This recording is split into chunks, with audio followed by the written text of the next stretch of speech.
हे guys, जय Mahakal. Welcome to my channel Madhya Pradesh Aarambh. आज हम पढ़ने वाले हैं इस लेक्चर का तीसरा लेक्चर होगा, जो कि हम वन लाइनर में इसमें कंप्लीट करेंगे। जल्दी जल्दी करेंगे क्योंकि एग्ज़ाम बहुत पास में है। तो मैं आपका टाइम बिल्कुल वेस्ट नहीं करूँगी। तो पहले आप हमारे चैनल को लाइक कीजिए, कमेंट कीजिए, शेयर और सब्सक्राइब कीजिए। चलिए स्टार्ट करते हैं। काल की किस शैली को ग्रीक और बौद्ध शैली की संज्ञा दी जाती है? तो ग्रीक और बौद्ध शैली की संज्ञा दी जाती है गंधार शैली को। ग्रीक और बौद्ध शैली की संज्ञा किसको दी जाती है? तो गंधार शैली को दी जाती है। देवी चंद्रगुप्तम किसकी रचना है? तो देवी चंद्रगुप्तम रचना है वैशाख दत्त की। अर्धनारीश्वर की कल्पना हिंदू धर्म में किस मत के द्वारा की गई थी? तो अर्धनारीश्वर की कल्पना हिंदू धर्म में शैव मत में की गई थी। पृथ्वीराज चौहान के विरुद्ध मोहम्मद गौरी को कथित रूप से आमंत्रित करने में सहायता देने वाले किस शासक को देशद्रोही की संज्ञा दी जाती है? तो ये दी जाती है जयचंद, जो कि कन्नौज का शासक था और संयोगिता के पिता थे। तो पृथ्वीराज चौहान के विरुद्ध मोहम्मद गौरी को किसने बुलाया था? तो जयचंद ने बुलाया था। 1206 से 1290 तक दिल्ली सल्तनत पर किस वंश का शासन था? तो 1206 से 1290 तक गुलाम वंश का शासन था दिल्ली सल्तनत पर। अकबर का राज्याभिषेक 14 वर्ष की आयु में कहाँ पर संपन्न हुआ था? तो अकबर का राज्याभिषेक 14 वर्ष की आयु में कालानौर में संपन्न किया गया था। जहांगीर की मृत्यु के पश्चात नूरजहां ने किसे मुगल सम्राट घोषित किया था? तो जब जहांगीर की मृत्यु हो जाती है तो नूरजहां शहरयार को नया सम्राट घोषित कर देती हैं। हिंदू के दो प्राचीनतम महाकाव्य कौन से हैं? तो हिंदू के सबसे प्राचीनतम महाकाव्य हैं रामायण और महाभारत। भारत आने वाला पहला चीनी यात्री कौन था? तो भारत आने वाला पहला चीनी यात्री था फाहियान, जो कि चंद्रगुप्त मौर्य के समय आया था। चंद्रगुप्त विक्रमादित्य के समय आया था, मौर्य के समय नहीं, चंद्रगुप्त विक्रमादित्य के समय आया था अपना यान लेकर फाहियान। बुद्ध ग्रंथ में भाष्य प्रस्तुति करने के लिए चौथी बौद्ध संगीति यह बौद्ध सभा किसके शासनकाल में हुई थी? तो चौथी बौद्ध संगीति हुई थी कनिष्क के काल में, जो कि कश्मीर में आयोजित की गई थी। 1175 से 1206 तक भारत में किस विदेशी शासक ने लगातार आक्रमण किए हैं? तो 1175 से 1206 तक मोहम्मद गौरी ने, शहाबुद्दीन मोहम्मद गौरी ने आक्रमण किए हैं। प्रसिद्ध इतिहास लेखक अल बरूनी का वास्तविक नाम क्या था? तो अल बरूनी का वास्तविक नाम था अबू रेहान मोहम्मद अल बरूनी का वास्तविक नाम था। दिल्ली सल्तनत का अंतिम सुल्तान कौन था? दिल्ली सल्तनत का अंतिम सुल्तान माना जाता है इब्राहिम लोधी, जिसको कौन मारता है? बाबर, पानीपत के पहले युद्ध में। अनंत वर्मन द्वारा निर्मित लिंगराज मंदिर कहाँ पर स्थित है? तो अनंत वर्मन द्वारा निर्मित जो लिंगराज मंदिर है वो भुवनेश्वर में, उड़ीसा में स्थित है। मराठा साम्राज्य का द्वितीय संस्थापक किसे माना जाता है? तो मराठा साम्राज्य का द्वितीय संस्थापक माना जाता है बाजीराव प्रथम को, पेशवा बाजीराव प्रथम को। जैन मतावलंबियों ने किस आम बोलचाल की भाषा को अपनाया था? तो जैन मतावलंबी थे, उनने प्राकृतिक भाषा को अपनाया था। सर्वप्रथम किस शासक के द्वारा चलाए गए सिक्कों पर बौद्ध की मूर्ति बनी हुई है? तो कनिष्क के द्वारा चलाए गए सिक्कों में सबसे पहले बौद्ध की मूर्ति बनी हुई थी। महाजनपद में से किस महाजनपद की राजधानी गिरिव्रज थी? तो गिरिव्रज राजधानी थी किनकी? मगध की। कौटिल्य के अर्थशास्त्र में गुप्तचरों को क्या कहा जाता था? तो जो कौटिल्य का अर्थशास्त्र था, इसमें गुप्तचरों को कहा जाता था गुण पुरुष। बिंदुसार की मृत्यु के समय अशोक कहाँ का वायसराय था? तो जब बिंदुसार की मृत्यु हुई थी तो अशोक उज्जैन का वायसराय था। इस्लामी आचार विचार के कानून को क्या कहा जाता है? तो इस्लामी आचार विचार के कानून को कहा जाता है शरीयत। क्या कहा जाता है? शरीयत कहा जाता है। पृथ्वीराज चौहान के विरुद्ध मोहम्मद गौरी की सहायता करने के कारण किस देशद्रोही की संज्ञा दी जाती है? तो ये हैं अपने कन्नौज के जयचंद। कोणार्क सूर्य मंदिर का निर्माण किस शासक ने करवाया था? तो जो कोणार्क में सूर्य मंदिर है उसका निर्माण करवाया था नरसिंह प्रथम ने। बाबर ने अपनी आत्मकथा तुजुक ए बाबरी किस भाषा में लिखी है? तो बाबर की जो आत्मकथा है तुजुक ए बाबरी वो तुर्की भाषा में लिखी गई है। मौर्यकालीन में जासूस और गुप्तचरों की सूचना के संग्राह को क्या कहा जाता था? तो जो मुगल काल में जो गुप्तचर होते थे या जासूस होते थे, उनकी सूचना के संग्राह को, जो संग्रहण करता था, उसको कहा जाता था हरकारा। शिवाजी को स्वतंत्र की भाव की प्रेरणा किसने प्रदान की थी? स्वतंत्रता की जो शिवाजी को स्वतंत्रता की भावना किसने दी थी? तो उनकी माता जीजाबाई ने और गुरु रामदास जी ने। वैशाली किस महाजनपद की राजधानी थी? तो वैशाली राजधानी थी बज्जी की। स्त्रियों को अविवाहित अवस्था में पति, विवाह के बाद पति और वृद्धावस्था के पुत्र के संरक्षण में रहने का निर्देश किस स्मृति में दिया गया है? तो ये मनु स्मृति में दिया गया है। बौद्धों को अविवाहित अवस्था में पिता के और विवाह के बाद पति और वृद्धावस्था में अपने पुत्र के संरक्षण में रहने का निर्देश दिया है मनु स्मृति ने।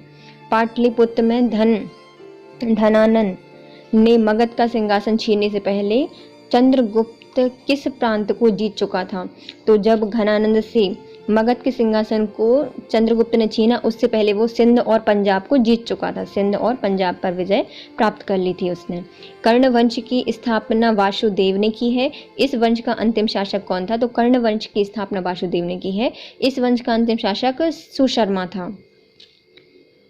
रुद्रदामन के समय कौन सा स्थल शिक्षा का प्रमुख केंद्र था? तो रुद्रदामन के समय उज्जैनी शिक्षा का प्रमुख केंद्र थी। रुद्रदामन के समय उज्जैनी शिक्षा का प्रमुख केंद्र थी। दिल्ली सल्तनत की सीमा का सर्वाधिक विस्तार किस सुल्तान के समय पे हुआ है? तो दिल्ली सल्तनत की जो सीमाएं हैं उसका सबसे ज्यादा विस्तार किया था मोहम्मद बिन तुगलक ने। स्वतंत्र राजपूत राजा मेवाड़ का सर्वाधिक प्रसिद्ध शासक कौन था? तो स्वतंत्र राजपूत मेवाड़ का सर्वाधिक प्रसिद्ध राजा कौन था? तो ये थे अपने राणा कुंभा। कालानौर में राज्याभिषेक के समय अकबर की आयु कितनी थी? तो 14 वर्ष थी कालानौर में जब अशोक का राज्याभिषेक हुआ था। स्वतंत्र राजपूत मेवाड़ का प्रसिद्ध शासक कौन था? तो ये राणा कुंभा थे। मराठा साम्राज्य में स्वतंत्र शासक के रूप में 1674 में शिवाजी का विधिवत राज्याभिषेक किसने किया था? मतलब कहाँ पे किया गया था? तो ये किया था रायगढ़ के दुर्ग में किया गया था। मराठा ने 1674 में शिवाजी का विधिवत राज्याभिषेक किया, जो कि रायगढ़ के दुर्ग में किया गया था। किस पेशवा पर के समय मराठा संघ की समस्त शक्तियां पेशवाओं के हाथ में आ गई थी? तो बाजीराव प्रथम के समय मराठाओं की सारी शक्तियां पेशवाओं के हाथ में आ गई थी। किस ब्रिटिश व्यापारिक प्रतिष्ठानों की स्थापना हेतु आज्ञा प्राप्त करने के लिए ब्रिटिश सम्राट जेम्स का प्रथम प्रतिनिधि बनकर आया था? तो ये था विलियम्स हॉकिंस। तो भारत में ब्रिटिश व्यापार प्रतिष्ठापित करने की स्थापना के लिए आज्ञा प्राप्त करने के लिए ब्रिटिश सम्राट जेम्स का प्रथम प्रतिनिधि बनकर कौन आया था? तो विलियम हॉकिंस आया था। बंगाल में स्थायी बंदोबस्त के रूप में इस्तमारी बंदोबस्त का सूत्रपात किस गवर्नर जनरल ने किया था? तो स्थायी बंदोबस्त कौन लेके आया था? अपने कॉर्नवालिस लेके आए थे। 1921 में महात्मा गांधी ने किस वायसराय के साथ बातचीत कर समझौता किया था? तो 1931 में महात्मा गांधी ने बातचीत की थी लॉर्ड इरविन के साथ। मेगास्थनीज की इंडिका में किस शासक और उसके दरबार के शासन प्रबंधन और उसके समय की सामाजिक व्यवस्थाओं के बारे में हमें महत्वपूर्ण जानकारी मिलती है? तो मेगास्थनीज ने अपनी इंडिका में चंद्रगुप्त मौर्य के शासन व्यवस्था, उनके दरबार के शासन प्रबंधन और सामाजिक व्यवस्थाओं का वर्णन किया है। पूर्व मुगल काल में भारत की यात्रा करने वाला इब्न बतूता किस देश का था? तो पूर्व मुगल काल में इब्न बतूता जो यात्रा करने आया था वो कहाँ का था? मोरक्को का था। मोहनजोदाड़ो का सर्वप्रथम महत्वपूर्ण सार्वजनिक स्थल किसे माना जाता है? तो मोहनजोदाड़ो का सर्व महत्वपूर्ण सार्वजनिक स्थल माना जाता है विशाल स्नान गृह को। कल्पसूत्र नामक जो महत्वपूर्ण ग्रंथ है वो किसका है? तो कल्पसूत्र लिखी है भद्रबाहु ने। कल्पसूत्र किसने लिखी है? भद्रबाहु ने लिखी है। किस ग्रंथ में चंद्रगुप्त मौर्य को विशल या कुलहीन कहा गया है? तो चंद्रगुप्त को विशल या कुलहीन कहा गया है मुद्रा राक्षस में, जो कि किसकी है? वैशाख दत्त की है। विशल और कुलहीन कहा गया है चंद्रगुप्त मौर्य को मुद्रा राक्षस में। अशोक की अभिलेख को पढ़ने में सर्वप्रथम 1837 में किस विद्वान ने सफलता प्राप्त की थी? तो ये जेम्स प्रिंसेप ने अशोक के अभिलेख को सबसे पहले 1837 में पढ़ा था। 1175 से 1206 तक दिल्ली सल्तनत पर लगातार किसने आक्रमण किए थे? तो शहाबुद्दीन मोहम्मद गौरी ने किए थे। तारीख फिरोजशाही किसकी रचना है? तो तारीख फिरोजशाही जयाउद्दीन बर्नी की रचना है। अकबर ने इबादत खाने की स्थापना कहाँ पे की थी? तो अकबर ने इबादत खाने की स्थापना फतेहपुर सीकरी में की थी। भारतीय भाषा शास्त्र का सर्वप्रथम प्राचीन कौन था? तो भाषा शास्त्र का सबसे प्राचीन उल्लेख मिलता है हमें अष्टाध्यायी से। प्रसिद्ध ऐतिहासिक पुस्तक मालवी का अग्निमित्रम के रचयिता कौन है? तो मालवी का अग्निमित्रम लिखी है महाकवि कालिदास जी ने। देवगढ़ का जो दशावतार मंदिर है वो किस काल का है? तो जो दशावतार मंदिर है वो गुप्तकालीन मंदिर है। दशावतार देवगढ़ का दशावतार मंदिर है वो गुप्तकालीन मंदिर है। भागवत मत की उत्कृष्ट एवं प्राचीनतम व्याख्या किसमें की गई है? तो भागवत मत की उत्कृष्ट और प्राचीनतम व्याख्या की गई है भगवत गीता में। दिल्ली की सीमा का सर्वाधिक विस्तार किसके समय हुआ था? तो दिल्ली की सीमा का सर्वाधिक विस्तार हुआ था मोहम्मद बिन तुगलक के समय। दिल्ली का अंतिम हिंदू नवाब कौन था? तो दिल्ली का अंतिम हिंदू नवाब था हेमू। दिल्ली का अंतिम हिंदू नवाब कौन था? तो हेमू था। ब्रिटिश सम्राट जेम्स ने अपने प्रतिनिधि के रूप में विलियम हॉकिंस को किसके दरबार में भेजा था? तो सम्राट जेम्स ने विलियम हॉकिंस को किसके लिए भेजा था? क्या किस प्रयोजन से भेजा था? तो ये भारत में ब्रिटिश व्यापारिक प्रतिष्ठानों की स्थापना हेतु आज्ञा प्राप्त करने के लिए आया था। प्रसेनजीत किस महाजनपद का एक विख्यात शासक था? तो प्रसेनजीत था कौशल महाजनपद का, क्योंकि प्रसेन हमेशा मतलब बहुत ज़्यादा कौशल व्यक्ति थे, तो प्रसेनजीत का महाजनपद के थे, तो कौशल महाजनपद के थे। प्रसिद्ध शासक हर्षवर्धन किस राजवंश से संबंधित था? तो हर्षवर्धन का संबंध है थानेश्वर के पुष्यभूति राजवंश से। तो हर्षवर्धन किस राजवंश से था? तो थानेश्वर का जो पुष्यभूति वंश है उससे संबंधित था। तैमूर लंक ने किसके शासनकाल में भारत पर आक्रमण किया था? तैमूर लंक ने तुगलक वंशी नसरुद्दीन महमूद शाह के समय आक्रमण किया था भारत पर। तो तैमूर लंक ने कब आक्रमण किया था? तो तुगलक वंशी नसरुद्दीन महमूद शाह के समय आक्रमण किया था। आर्यों की भाषा संस्कृत थी। आर्यों के समय समाज में कौन कौन से वर्ण विद्यमान थे? तो आर्यों की भाषा संस्कृत थी और इनके समय वर्ण थे ब्राह्मण, क्षत्रिय, वैश्य और शूद्र, और ये कर्म के आधार पर वर्णित थे। मौर्य सम्राट अशोक का राज्याभिषेक कहाँ पे हुआ था? तो सम्राट अशोक का राज्याभिषेक पाटलिपुत्र में हुआ था। प्राचीन भारतीय शासक के 100 युद्धों का विजेता माना जाता है। तो किसको माना जाता है 100 युद्धों का विजेता? तो ये समुद्रगुप्त को कहा जाता है, इसलिए इसको भारत का नेपोलियन कहा जाता है, क्योंकि ये कभी कोई लड़ाई नहीं हारा, इसने 100 युद्ध जीते थे। सोलंकी वंश किस शासक के शासनकाल में महमूद गजनवी ने सोमनाथ के मंदिर पर आक्रमण किया था? तो सोलंकी वंश का भीम प्रथम के समय गजनवी ने सोम मंदिर पर आक्रमण किया था। कौन था? तो सोलंकी वंश का था, मतलब 16 सोमवार होते ना, तो सोमवार से सोमनाथ, 16 सोलंकी और भीम प्रथम के समय किसने आक्रमण किया था? गजनवी ने आक्रमण किया था। नूरजहां की स्थापत्य कला का महत्वपूर्ण कृति कौन सी है?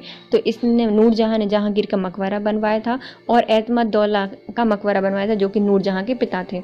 नूरजहां ने क्या क्या बनवाया था? जहांगीर का मकबरा बनवाया था लाहौर में, और एतमदौला का मकबरा बनवाया था, जो कि पेट्राड्यूरा की सबसे पहली कृति मानी जाती है भारत में। चंद्रवंशी या नंदवंशी घनानंद ने एक प्रभावशाली ब्राह्मण का अपमान किया था, जो कालांतर में उसके विनाश का कारण बना था। उसका नाम क्या था? तो उनका नाम था विष्णु गुप्त अर्थात चाणक्य। तो घनानंद ने किसका अपमान किया था? तो ये चाणक्य का अपमान किया था, जो कि उनके विनाश का कारण बना। बौद्ध शब्दावली में धर्म चक्र प्रवर्तन से एक प्रभावशाली से क्या निर्देशित होता है? तो धर्म चक्र प्रवर्तन का अर्थ होता है बुद्ध का प्रथम उपदेश। भारतीय इतिहास में दिल्ली सल्तनत पर 1206 से 1290 तक कौन सा शासन रहा है? तो यहाँ पर रहा है गुप्त वंश का शासन, गुलाम वंश का शासन रहा है, अर्थात दास वंश का शासन रहा है 1206 से 1290 तक।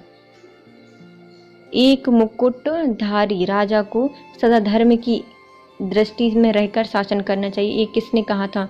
तो एक मुकुटधारी राजा को सदा धर्म की दृष्टि से रहकर शासन करना चाहिए, ये कृष्णराय प्रथम का वचन था।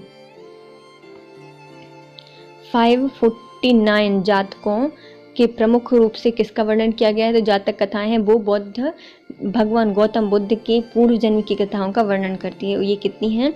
तो ये है 539।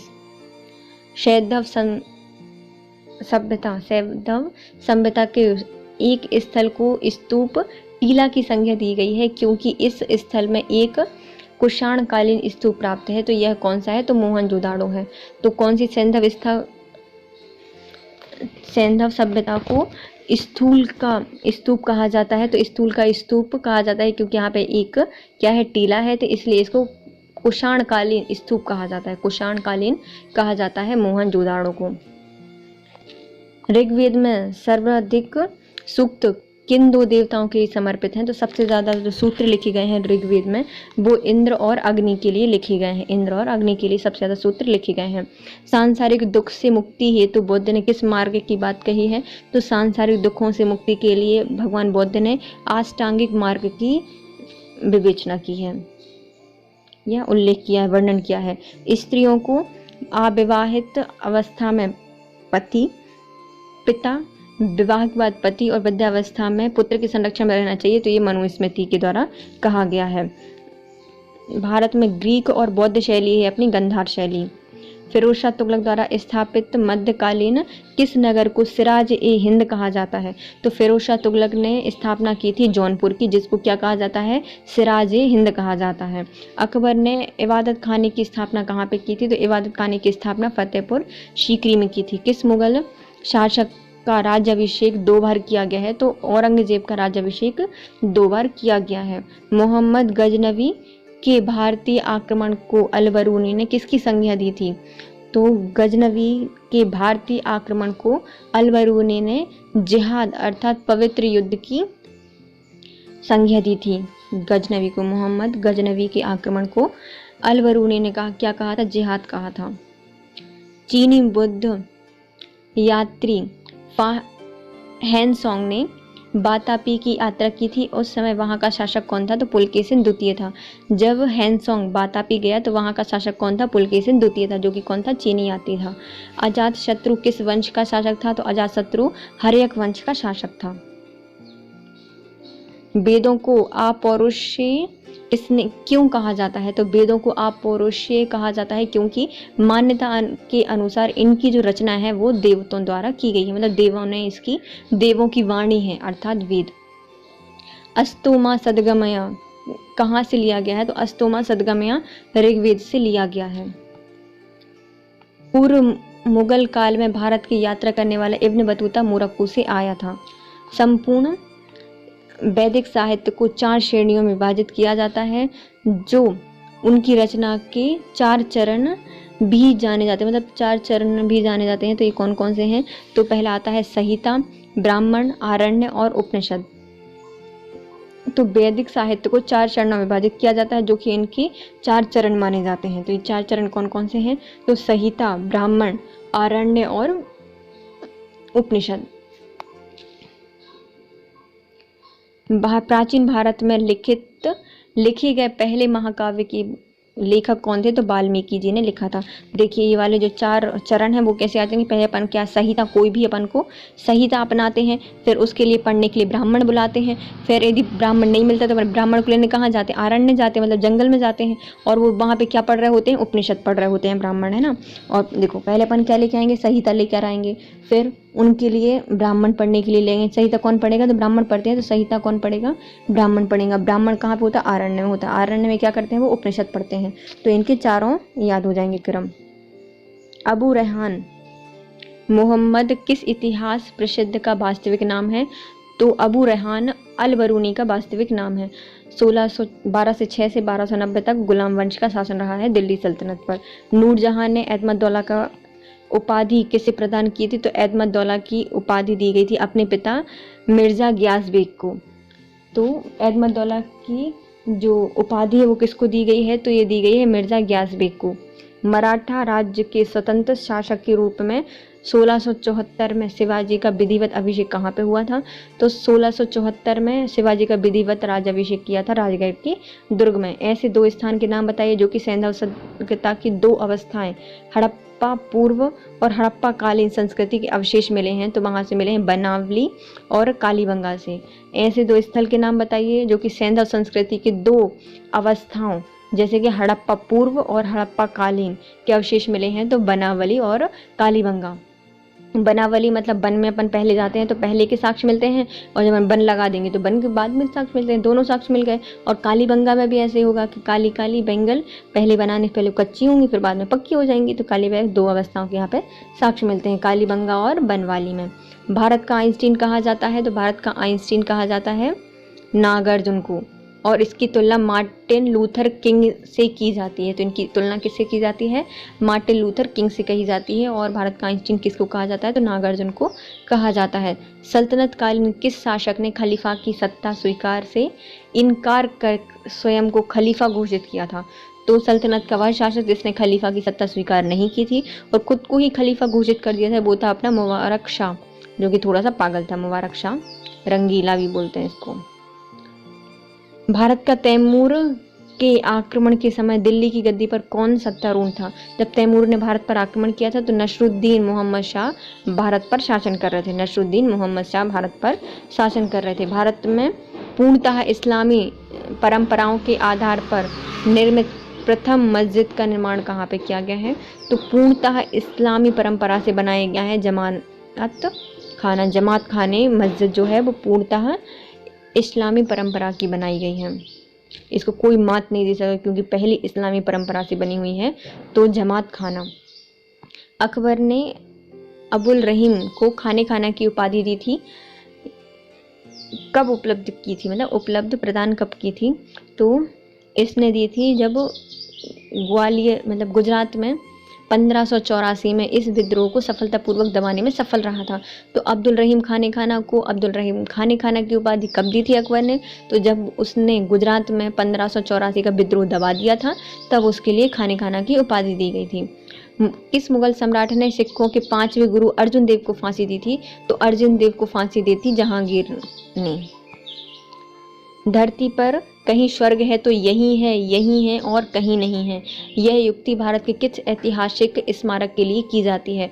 तो दिल्ली मतलब धरती का यदि कहीं स्वर्ग है तो यही है और कहीं नहीं है।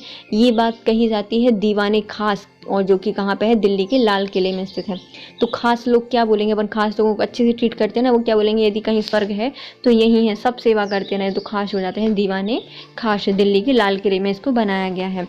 चेतक नामक जो प्रसिद्ध ऐतिहासिक घोड़ा है वो किसका था? तो राणा प्रताप का घोड़ा था जिसका नाम क्या था? चेतक। किस विदेशी राजा ने समुद्रगुप्त से अनुरोध किया था कि उसे भारत के बौद्ध विहार बनाने की अनुमति दी जाए? तो श्रीलंका के राजा थे मेघवर्मन। वो चाहते थे कि बिहार में उनके लिए अनुमति दी जाए, क्या? बुद्ध विहार बनाने की। तो इसने किसने मांगी थी? समुद्रगुप्त से अनुरोध किया था। बोध गया में बिहार बनाने की अनुमति मांगी थी। राजा टोडरमल ने उच्च कोटि के भूमि प्रबंधन किया था जिसके कारण किसान, जनता और राज्य सभी को फायदा हुआ था। राजा टोडरमल ने सर्वप्रथम किस शासक के काल में शासन किया है, मतलब था उनके दरबार में था? तो ये शेरशाह के दरबार में भी था। जो टोडरमल है इसने दहशाला प्रथा दी है और जिससे किसान, राज्य और जनता तीनों खुश थी। और ये सबसे पहले अकबर के दरबार में रहने से पहले ये शेरशाह के दरबार में था। दास प्रथा संपूर्ण सल्तनत में प्रचलित रही थी, परंतु सर्वाधिक दास किसके दरबार में थे? तो दास प्रथा सबके यहाँ पे थी, लेकिन सबसे ज़्यादा दास किसके पास थे? फिरोज शाह तुगलक के पास। नृत्य करते हुए जो नटराज की मूर्ति है, ढालने की कला की चरम सीमा का प्रतीक माना जाता है। तो ये किस कला से है? तो ये चोल वंश से है। जो नटराज की मूर्ति है, नृत्य करते नटराज हैं, उनकी मूर्ति किन वंश की है? तो चोल वंश की है। 1565 में किस स्थान पर हुए युद्ध के पश्चात विजयनगर साम्राज्य का पतन हो गया था? तो 1565 में राक्षस तगड़ी का युद्ध था या तालीकोटा का युद्ध था। इसके कारण विजयनगर साम्राज्य का पतन हो गया था। समुद्रगुप्त के इलाहाबाद स्तंभ की प्रशस्ति के लेख के विषय वस्तु क्या है? तो ये किसने लिखी है? तो ये हरिसेन के द्वारा लिखी गई है। तो कहाँ पर है? समुद्रगुप्त का है इलाहाबाद प्रशस्ति अभिलेख। इसको किसने लिखा है? हरिसेन ने लिखा है।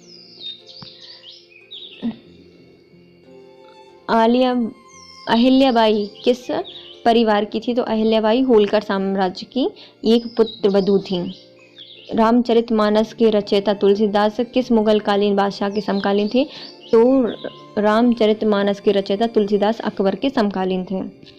मिलिंदो पन्हु पाली भाषा में लिखित एक प्रसिद्ध ग्रंथ है।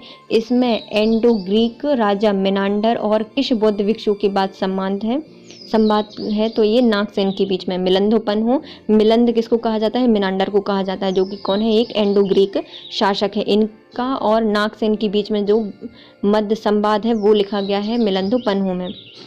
आदि शंकर जो बाद में शंकराचार्य बने, उनका जन्म कहाँ पे हुआ था? तो उनका जन्म हुआ था केरल के कलाडी ग्राम में।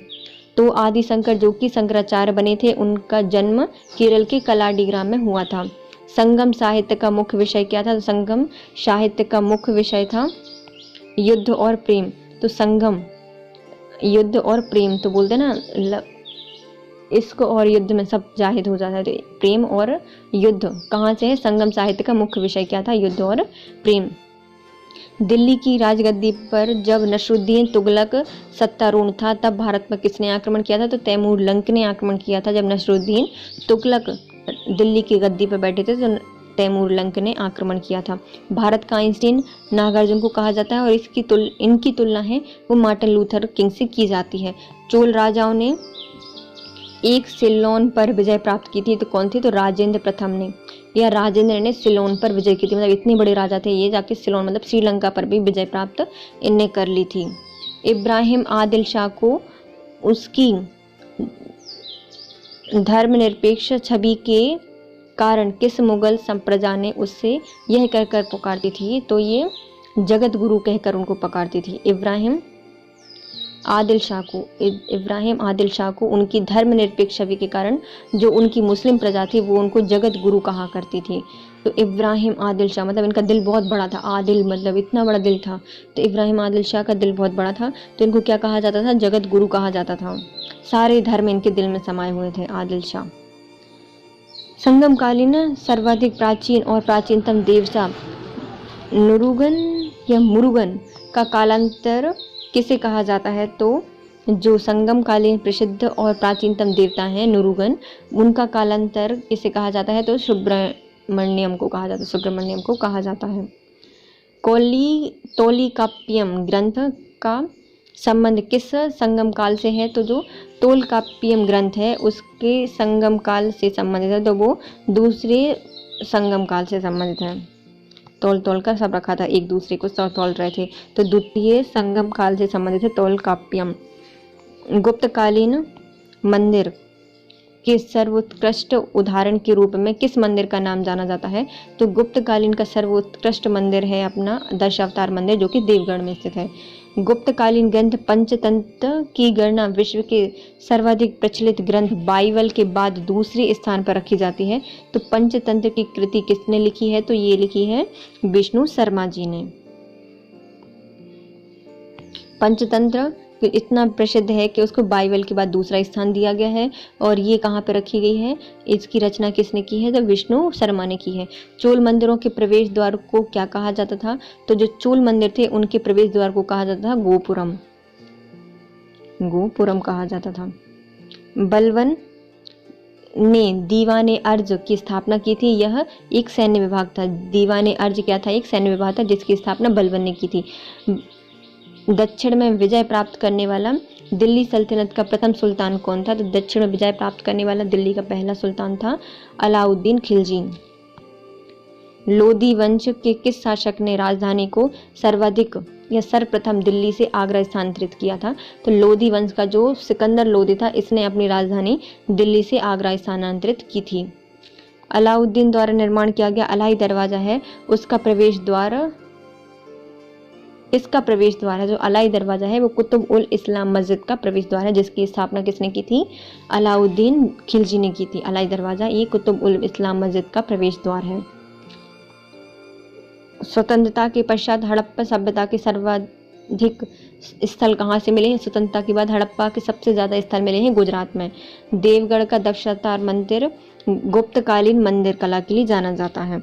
सल्तनत काल का प्रथम शासक कौन था जिसने भूमि की नाप जोख करवाई थी और भूमि को खालसा भूमि के अंतर्गत रख दिया था?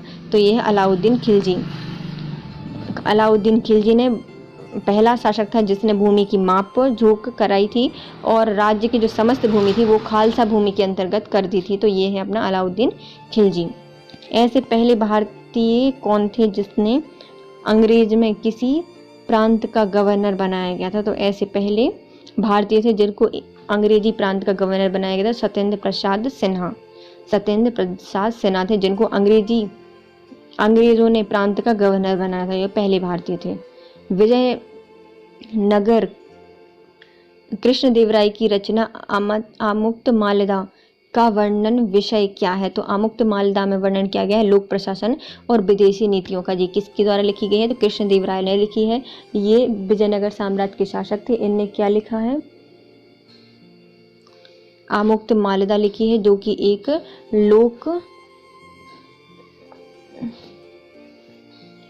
लोक प्रशासन और विदेशी नीति की एक पुस्तक है। गोलकुंडा में मुस्लिम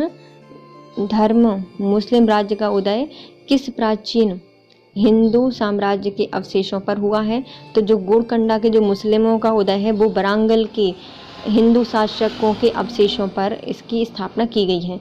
तो गोलकुंडा के जो मुगल साम्राज्य था वो वरांगल के अवशेषों पर बनी है। सिविल सेवा में भर्ती के लिए खुली प्रतियोगी परीक्षाओं का आयोजन कब किया गया था? तो सिविल सेवा परीक्षाओं के लिए खुली प्रतियोगी परीक्षाओं का आयोजन 1853 में डलहौजी के समय किया गया था। कृष्णदेवराय ने आमुक्तमाल्यदा लिखी है। यह तेलुगु भाषा में लिखी गई है। इसमें क्या है? लोक प्रशासन और विदेशी नीति का वर्णन किया गया है। तो कृष्णदेवराय की है आमुक्तमाल्यदा। ये तेलुगु भाषा में लिखी गई है। मोहम्मद शाह तृतीय के शासनकाल में बहमनी साम्राज्य की यात्रा करने वाला विदेशी यात्री कौन था? तो ये था अपना एथेनीसियस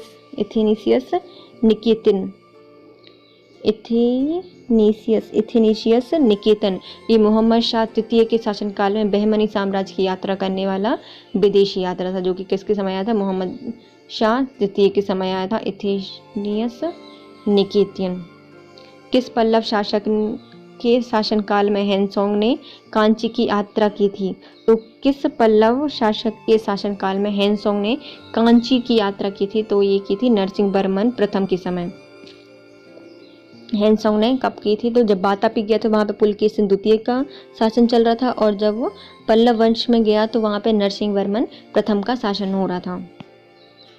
बौद्ध संगीति का आयोजन किस प्रयोजन से किया जाता था? जो बौद्ध संगीति थे उसका प्रयोजन किया जाता था बौद्ध की शिक्षा का समाकलन करना और विवादों से निपटने के लिए। जो बौद्ध संगीति है उसका आयोजन किस में किया जाता था? बौद्ध संगीति का आयोजन किया जाता था बौद्ध की शिक्षाओं का समाकलन करने और विवादों से निपटने के लिए। त्रिपिटक किसका अंग है? तो त्रिपिटक अंग है विनय पिटक, सुत्त पिटक और अभिधम्म पिटक का। तो त्रिपिटक के 3 अंग होते हैं, विनय पिटक, सुत्त पिटक और अभिधम्म पिटक। अमीर खुसरो द्वारा रचित खाइज-उल-फितूह किस शासक के संबंध में जानकारी देती है? तो जो अमीर खुसरो के द्वारा लिखी गई है खज़ाइन-उल-फितूह, ये देती है अलाउद्दीन खिलजी के बारे में जानकारी। अलाउद्दीन खिलजी के बारे में देती है हमें खज़ाइन-उल-फितूह से हमें जानकारी मिलती है, जो कि अमीर खुसरो की रचना है। दिल्ली सल्तनत का सर्वाधिक या जो आधिकारिक भाषा थी वो कौन सी थी? तो दिल्ली सल्तनत की आधिकारिक भाषा थी फारसी। कौटिल्य के अर्थशास्त्र में किसकी महत्वपूर्ण जानकारी मिलती है? तो कौटिल्य के अर्थशास्त्र से हमें मौर्य के प्रशासनिक व्यवस्था की जानकारी मिलती है। तो कौटिल्य का जो अर्थशास्त्र है वो हमें क्या बताता है? मौर्य की प्रशासनिक व्यवस्था बताता है। रत्नावली, प्रियदर्शिका और नागानंद नामक 3 प्रसिद्ध नाटक की रचना किसने की है? तो रत्नावली, प्रियदर्शिका और नागानंद की रचना की है हर्षवर्धन ने। नागानंद, प्रियदर्शिका और रत्नावली की रचना की है हर्षवर्धन ने या हर्ष ने। भारत के प्रथम विकसित सैंधव सभ्यता के संबंध में जानकारी प्राप्त करने का एकमात्र साक्ष्य क्या है? तो वहाँ के जो उत्खनन से प्राप्त नगर अवशेष। तो सैंधव संस्कृति से प्राप्त जानकारी के एकमात्र साक्ष्य क्या है? तो उत्खनन से प्राप्त नगर अवशेष। दिल्ली सल्तनत के किस सुल्तान ने सैनिकों को भी वेतन भू राजस्व के रूप में देने की प्रथा शुरू की थी? तो यह है फिरोज शाह तुगलक ने। तो दिल्ली सल्तनत के किस सुल्तान ने सैनिकों को वेतन में भू राजस्व के रूप में देन की प्रथा, भू राजस्व के रूप में देने की प्रथा स्टार्ट की थी तो फिरोज शाह तुगलक ने। मध्यकालीन में किस नगर को सिराज ए हिंद की उपाधि दी गई थी? तो सिराज ए हिंद कहा जाता था जौनपुर को, जिसने किसने बसाया था? फिरोज शाह तुगलक ने बसाया था। फिरोज शाह तुगलक के पास सबसे ज्यादा दास भी थे और इसने भू राजस्व वेतन के रूप में दिया था अपने सैनिकों को। ईरानी राजदूत अब्दुल रजाक ने 1443 में किस शासन के समय पर विजयनगर की यात्रा की थी? तो ये की थी कृष्णदेव राय के शासनकाल में आया था। अब्दुल रजाक कब आया था? 1443 में आया था। कृष्णदेव राय के समय विजयनगर की यात्रा इसने की थी। शिवाजी को राजा की उपाधि किसने दी थी? तो शिवाजी को राजा की उपाधि औरंगजेब ने दी थी, जो कि कब दी थी? 6067 में औरंगजेब ने राजा की उपाधि शिवाजी को दी थी। इस शासक ने राजकीय शिलालेखों को खुदवाने की परंपरा शुरू की थी। तो राजकीय शिलालेखों को खुदवाने की परंपरा किसने की थी? स्टार्ट अशोक ने की थी। और इतिहास को व्यवस्थित रूप से प्रदान करने में महत्वपूर्ण योगदान इसका रहा है। मोहनजोदाड़ो का सबसे बड़ा मतलब सर्व महत्वपूर्ण स्थल कौन सा था? तो ये विशाल स्नानागार इसका सबसे महत्वपूर्ण स्थल माना जाता है। मगध पर शासन करने वाला प्रथम गैर क्षत्रिय वंश कौन सा था? तो सबसे पहले गैर क्षत्रिय वंश था अपना शुंग वंश। पुष्यमित्र शुंग ने इसकी स्थापना की थी। शुंग शिशुनाग वंश, ये शिशुनाग वंश है। तो जो क्या था, ये गैर क्षत्रिय शासक था जो कि सबसे पहले मुगल साम्राज्य में गैर क्षत्रिय वंश के रूप में आया था। कौन था? शिशुनाग।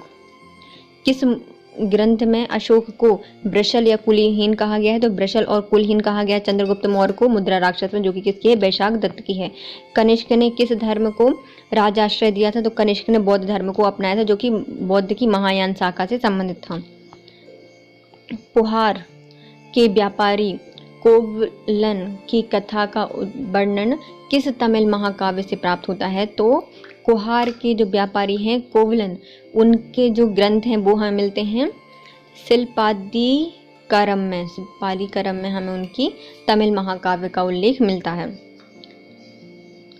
शिल्पादिकारम में उसका उल्लेख मिलता है, जो कि कौन है? पुहार के व्यापारी कोवलन। हर्षवर्धन और चालुक्य शासक पुलकेशिन द्वितीय के बीच युद्ध किस वर्ष हुआ था? तो हर्षवर्धन और पुलकेशिन द्वितीय के बीच जो युद्ध हुआ था वो कब हुआ था? 634 में। 634 में युद्ध हुए थे पुलकेशिन द्वितीय के बीच में। हर्षवर्धन और पुलकेशिन द्वितीय के बीच में युद्ध हुआ था 634 में। पूर्व मुगल काल में भारत की यात्रा करने वाला इब्न बतूता कहाँ का था? तो इब्न बतूता मोरक्को से आया था। हड़प्पा और मोहनजोदाड़ो किस नदी द्वारा जुड़े हुए थे? तो जो हड़प्पा और मोहनजोदाड़ो है वो सिंधु नदी के द्वारा एक दूसरे से जुड़े हुए थे। भारत में सबसे बड़ा हड़प्पा कालीन स्थल कौन सा है? तो भारत में सबसे बड़ा हड़प्पा कालीन स्थल है धौलावीरा, जो कि गुजरात में स्थित है। पुनर्जागरण के सिद्धांत का सर्वप्रथम स्पष्ट साक्ष्य हमें किस ग्रंथ से मिलता है? तो पुनर्जागरण का जो साक्ष्य है वो हमें पुनर्जागरण का सबसे पहले स्पष्ट साक्ष्य मिलता है वेदरायण उपनिषद से हमें मिलता है। वेदरायण उपनिषद से हमें पुनर्जागरण के सबसे पहले साक्ष्य मिलते हैं। गौतम बुद्ध का जन्म कपिलवस्तु के समीप लुम्बिनी में हुआ था। इस स्थल का आधुनिक नाम क्या है? तो ये रुमनदेही है। तो जो गौतम बुद्ध हैं उनका जन्म कपिलवस्तु के लुम्बिनी में हुआ था। इसका आधुनिक नाम रुमनदेही है। कल्पसूत्र किसकी रचना है? तो कल्पसूत्र बद्धबाहु के द्वारा लिखित है। मोहम्मद शाह के अनुसार कुरानों की आयतें खुदवाने किसको दी गई थीं? तो ये मूसा को दी गई थी। तो मोहम्मद साहब के अनुसार कुरान की आयतें खुदा ने किसको दी थी? जो आयतें हैं मतलब कुरान की जो आयतें हैं वो खुदा ने किसको दी थी? तो ये मूसा को दी थी। ये किसने कहा था? मोहम्मद साहब ने कहा था। सिंधु सभ्यता का सूचक क्षेत्र किस आकार का होता है? तो जो सिंधु सभ्यता का सूचक क्षेत्र था वो था अपने त्रिभुज आकार का। कैसे था? त्रिभुज आकार का था।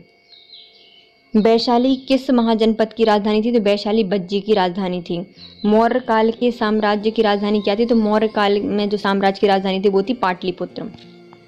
संगम में उरेर किसे कहा जाता था? ओरेर कहा जाता था जासूसों को। ओरेर किसको कहा जाता था? जासूसों को कहा जाता था संगम काल में। अबू रहमान मोहम्मद किस इतिहास प्रसिद्ध लेखक का वास्तविक नाम है? तो अबू रहमान अल बरूनी का वास्तविक नाम है। मिर्जा गियास बेग किस मुगल साम्राज्ञी के पिता का नाम है? तो मिर्जा गियास बेग नूरजहां के पिता का नाम है, जिसने एतमदौला की उपाधि धारण की थी, या फिर जो नूरजहां हैं इनने इनको क्या कौन सी उपाधि दी थी? एतमदौला की उपाधि दी थी मिर्जा गियास बेग को।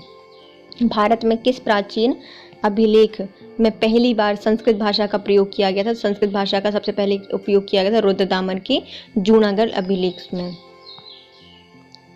उत्तर हड़प्पा अवस्था काल के चिन्ह किन नगरों से प्राप्त होते हैं? तो उत्तर हड़प्पा अवस्था काल के चिन्ह हमें प्राप्त होते हैं रंगपुर और रोजदी से।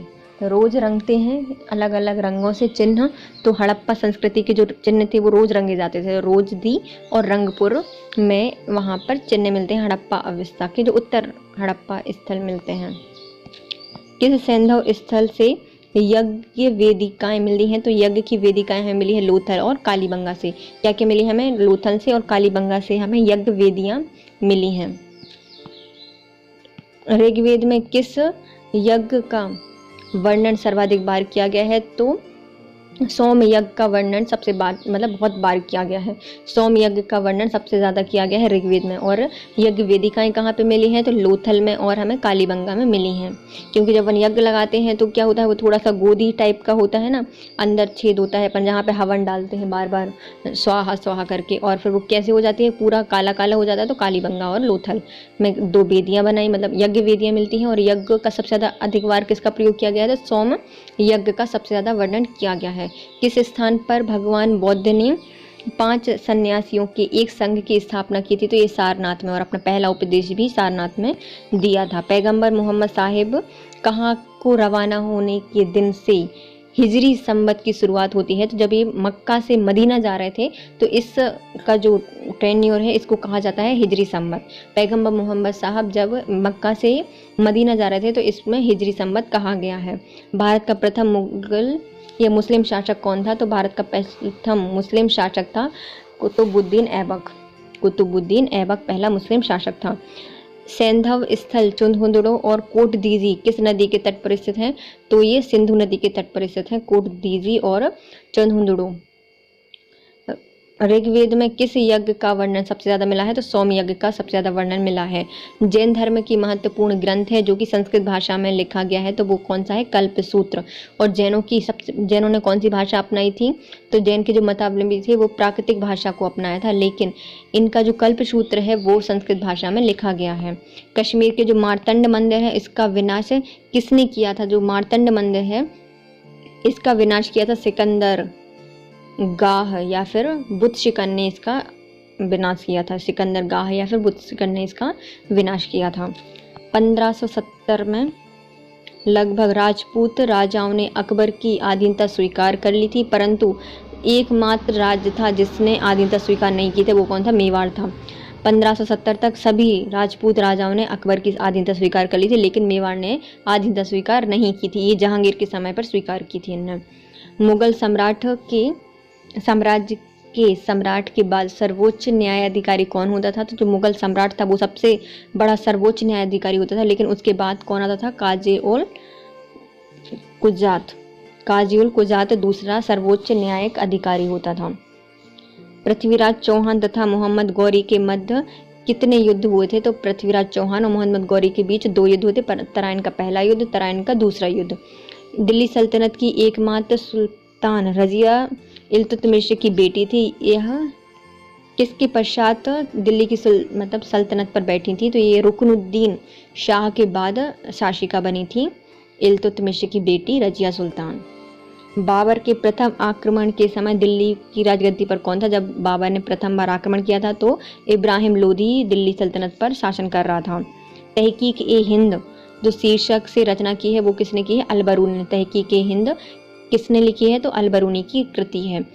वैदिक साहित्य में ऋग्वेद अथर्ववेद को क्या कहा जाता है? अथर्ववेद को कहा जाता है ब्रह्मवेद। अथर्ववेद, मतलब अर्थ कौन बताएगा, तो ब्रह्म ही बताएंगे क्योंकि उन्हीं के वेद हैं। तो ब्रह्मवेद अथर्ववेद को कहा जाता है। किस ग्रंथ से पता चलता है कि अशोक ने कश्मीर से विशिष्टा नदी के किनारे श्रीनगर की स्थापना की थी? तो ये हमें राजतरंगिणी जो कि कल्हड़ के द्वारा लिखी गई है, इससे पता चलता है कि अशोक ने विशिष्टा नदी के तट पर श्रीनगर की स्थापना की थी। किस दिल्ली सल्तनत के सुल्तान ने सैनिकों की वेशभूषा भू राजस्व के रूप में, मतलब जो सैनिक थे उनका जो वेतन है वो भू राजस्व के रूप में दिया था? तो एक दिया था फिरोज शाह तुगलक ने। तारीख फिरोज शाही किसने लिखी है? तो जियाउद्दीन बर्नी ने लिखी है। कैप्टन हॉकिंस और टॉमस रो ने मुगल साम्राज्य के संबंध में विस्तृत चर्चा की है? तो ये जहांगीर के संबंध में। कैप्टन हॉकिंस और टॉमस रो ने किसके बारे में सबसे ज़्यादा चर्चा की है? तो जहांगीर के संबंध में सबसे ज़्यादा चर्चा की है।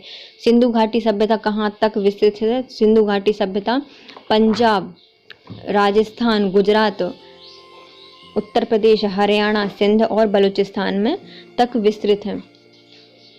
कहाँ कहाँ विस्तृत है ये? पंजाब, राजस्थान, गुजरात, उत्तर प्रदेश, हरियाणा, सिंध और बलूचिस्तान में सिंधु घाटी सभ्यता का विद्यमान है। हड़प्पा संस्कृति के लोग समाज के मुख्यतः किस 4 वर्णों में विभक्त थे? तो हड़प्पा कालीन के जो समाज थी वो 4 वर्णों में विभक्त थी। तो इसमें कौन आता है? विद्वान, योद्धा, व्यापारी और श्रमिक। विद्वान, योद्धा, व्यापारी और श्रमिक, इसके मेन 4 वर्ण आते हैं। बौद्ध का जन्म कब हुआ था? तो गौतम बुद्ध का जन्म 663 BC में हुआ था। महात्मा बुद्ध का जन्म 563 BC में हुआ था। चित्राक्षर लिपि किस काल की लिपि है? तो चित्राक्षर जो लिपि है, मतलब चित्र के द्वारा जो अक्षर लिखे गए हैं, वो सैंधव काल से प्राप्त होते हैं।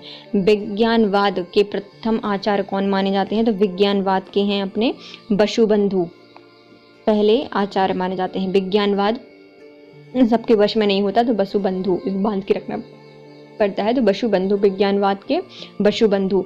चोल, पांड्य और चेल के संबंध की जानकारी मुख्यतः में कहाँ से मिलती है? तो चोल, पांड्य और चेरों की हमें जानकारी है वो संगम साहित्यों से मिलती है।